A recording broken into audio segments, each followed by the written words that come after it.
This video is sponsored by Squarespace. Thank you, Squarespace, for supporting local drag. Hello everyone! Welcome back to my channel. It's me, Yuhua Hamasaki. I hope you've all missed me, because if you don't, then I guess you don't really support local drag, right? So in this video, I'm really excited because I'm going to talk about my first impression of each winner of Drag Race in the US version. Now, disclaimer, I'm basing my opinions on what I saw of them a few years ago, half a decade ago, and some of them even more than a decade ago. So I'm going to be going a little bit of comparison of what I feel about them when I saw them then and how I feel about them now, because obviously we know more about them than we did before. Bootleg opinions. So I started doing drag before Drag Race aired, so obviously my concept of drag is what was passed down to me from the past. It includes big hair, cinched waist, body yaddy yaddy, beautiful pageant hair, beautiful drag jewelries. It's all about the pageantry system. Obviously, my opinion on drag has changed over the years, and so have the judges and production, and hopefully you have too, because if you're not growing, then what the F are you doing? So I'll be going over what I think of them then and what I think of them now. And make sure you subscribe because I have a lot of these videos coming up shortly. Now the first winner was Bebe Zahara Benet. She won season 1 and when it was still on local TV and on Monday, because Mondays are what? A drag. I didn't know if she was gonna win or lose or even make it halfway through, because at that point we were all new to Drag Race and we didn't really know what they were looking for. When she first entered the workroom, I thought that this look was very simple compared to the others, like Chanel, Tammy Brown. I thought this look was kind of underwhelming. I didn't really care for it because this was just not what I was taught what drag was. Obviously, she went out there and slayed the competition and took home the crown. The next winner was James Ross, who at the time during filming season 2 goes by Tyra Sanchez. When I first saw this look, I thought, wow, drag, executive realness. This is ready for an interview during a pageant. Like literally, this is what you wear. And at this time, I still didn't know how to pick a top 2, 3, or 4 because I didn't have enough information on what the show is looking for. But I will say that James' runways on his seasons were fantastic and still live up to today's standards of what drag fashion is. He did excellent in the season. Now on to season 3, we have Raja. When I first saw this out of drag, I was like, she looks kind of familiar. And then I realized it's the same from Top Model. Not gonna lie, I didn't think that she was going to win this season at all based on this entrance look.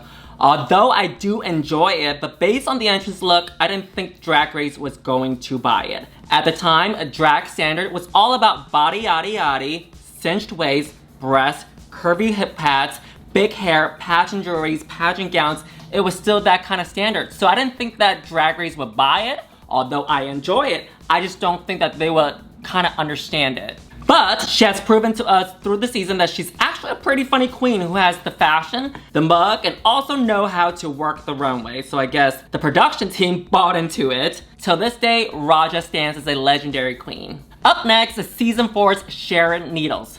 Again, I didn't think that she was going to win because Drag Race had never had anything like this before. I thought that they were just going to cast her like Tammy Brown and then throw her in and then get rid of her. Although there was Raja that was very different from pageantry, but she still falls under the category of a beauty queen, whereas Sharon falls under the category of a spooky queen. Although nowadays we can think of spooky as beauty, but back then people just thought of spooky as spooky. Now, I've heard rumors from her season 4 sisters that her entrance, she had to film several times because that witchy hat kept falling. I don't know if it's true or not, but since it's coming from them, it's probably true. Or maybe they're just talking shit because, you know, they didn't win.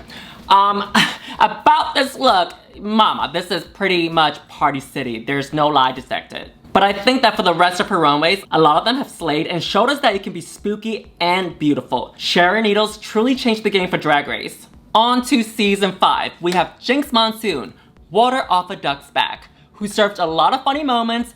As for fashion and the runways, not so much, wishy-washy.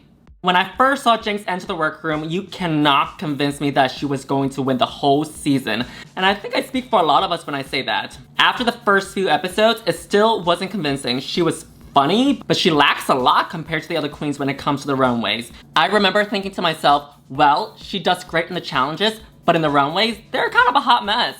And we all know the runways and the challenges play a big part. It wasn't until near the end of the season that I thought Jinkx is the correct winner. It is Monsoon season.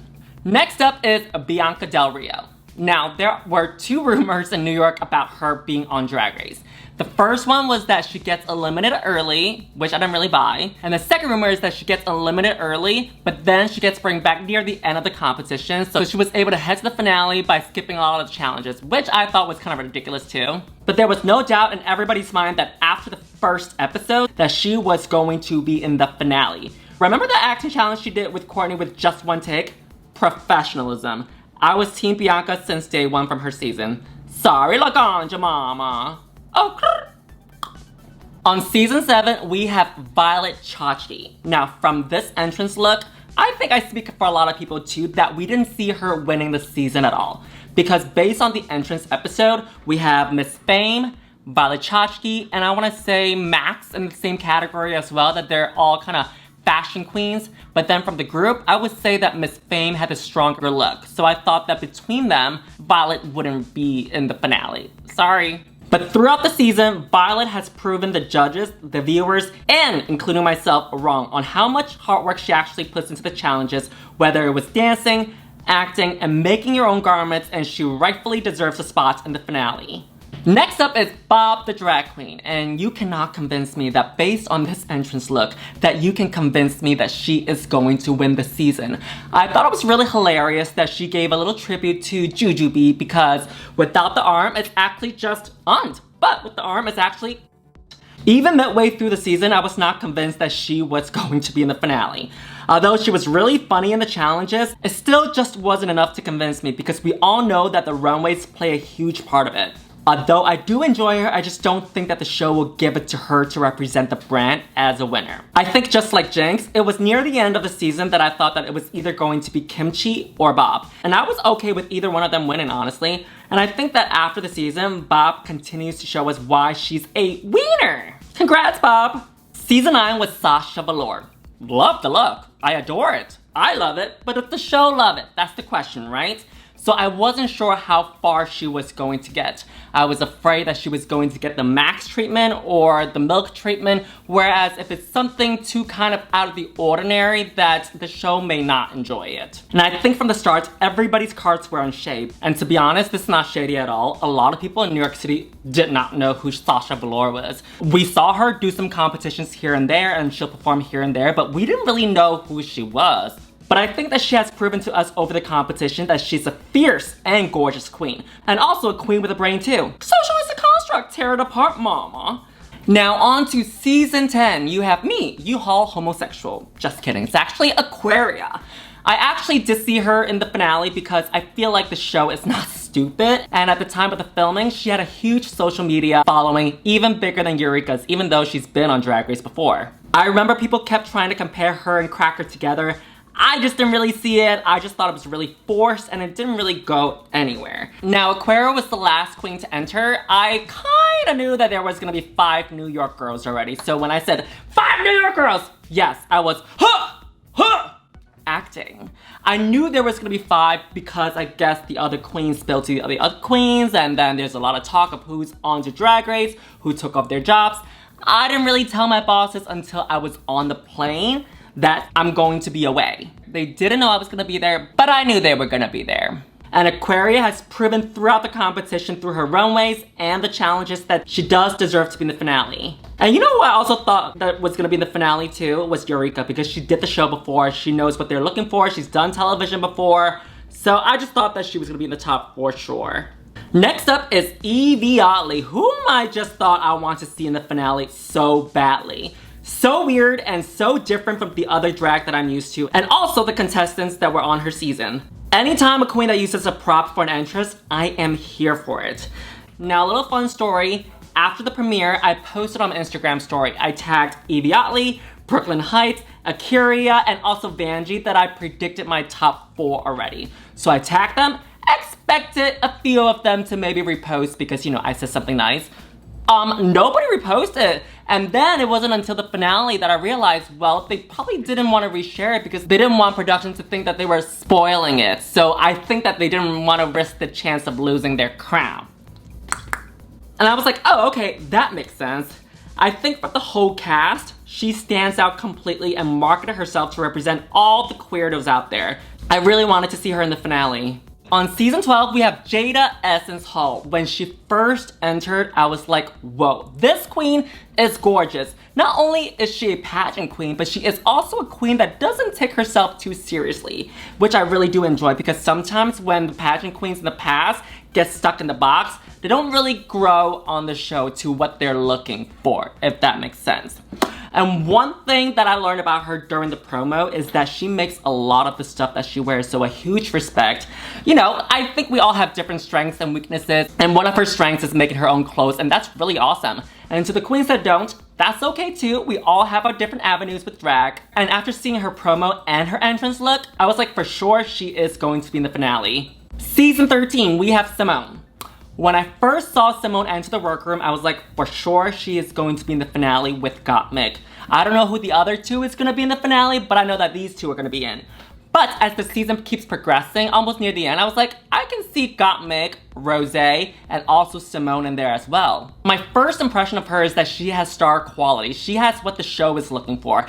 Now, I don't know if y'all saw that interview that she did with Mama Ru. Her charisma, her personality just shines. If you've never seen it before, I advise that you do. She gives an interview like a Hollywood star. The last winner that we have is Willow Pill, who is from the house of Evie Ollie, not from the house of Dry.